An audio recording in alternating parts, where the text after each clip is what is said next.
Kayışlar boyunca yürümeli olacağız. Bir seferden kaldıran olanlar. Hem aydın olur. Biraz avlukmaydı. Ninten şeyin ağın filmiyen aydın.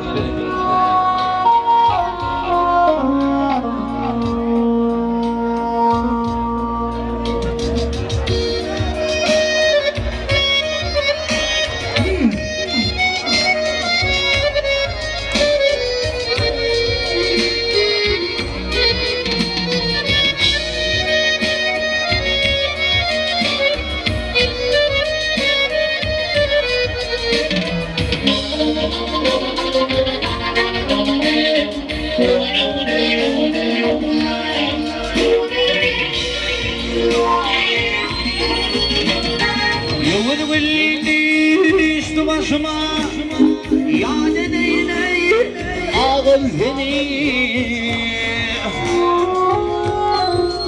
al bir yandayır doğun seni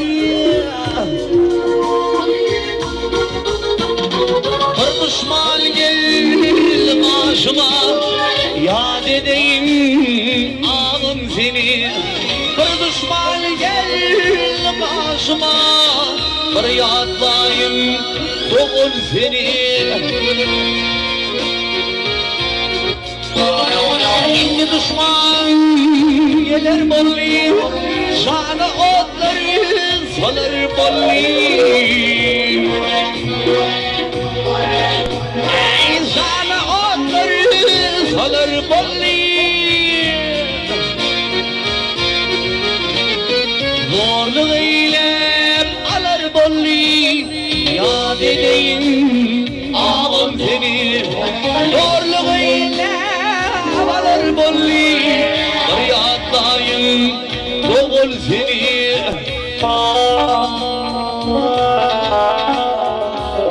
hayda var aşağı hayda vuri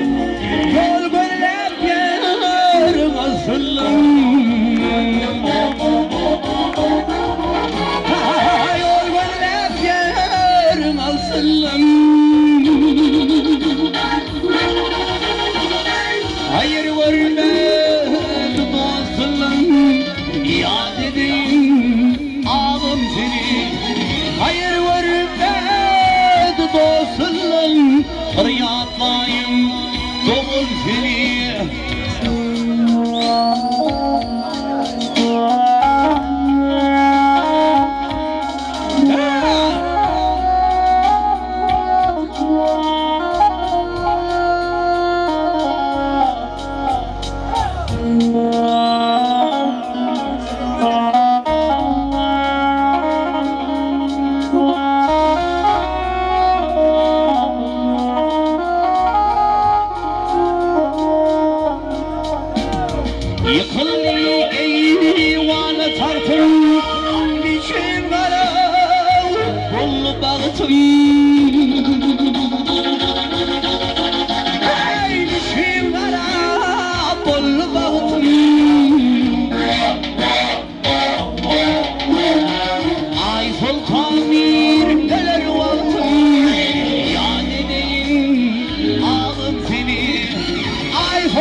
ya dedeyim ağım seni